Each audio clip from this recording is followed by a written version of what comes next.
వారు దర్శనమిచ్చి, నాయన నీవు ఇలా సాధన చెయ్యి అని చెప్పారు. అప్పుడు విశ్వానికి శక్తివంతమైన కనెక్ట్ చేసుకునే ఒక రహస్యాన్ని చెప్పారు. దానికి కొంచెంగా మీకు ఈరోజు మీకు అది సాధనగా చూపిస్తాను. మీరు ఎప్పుడైనా సరే ధ్యాన మార్గంలో గురువులు నాకు చెప్పిన రహస్యంలో మొదటిది మీకు బోధిస్తున్నాను. విశ్వానికి కనెక్ట్ అయ్యేటప్పుడు ఈ రెండు చేతులని ఇలా, అంటే మీరు ఇదేం పెద్ద విద్య కాదు, మీరు ఎలాగో ధ్యానంలో కూర్చునే ముందు ఇలా పద్మం ఉంటుంది కదా, అన్ని చేతులు పద్మంలా చేసి ఒక్కసారి ఇలా చూడండి, ఇలా ఇలా కూర్చోవాలి.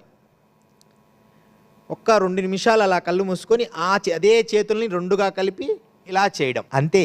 చిన్న అంటే ఏం లేదు, అది జ్ఞానానికి సంబంధించి వికసించే ఒక కాస్మిక్ ఎనర్జీ, సూక్ష్మలోకాలని మనం కనెక్ట్ చేసుకునే ఒక రహస్యం అది. ఇది మనం గమనించాలి. అయితే దీన్ని విపులంగా కొంతమంది యోగులు కూడా తెలియచేశారు. పరమహంస యోగానంద గారు, కొంతమంది యోగులు కూడా ఇదే నిజము అని తెలియచేశారు. వారు దర్శనమిచ్చి, నాయన నీవు ఇలా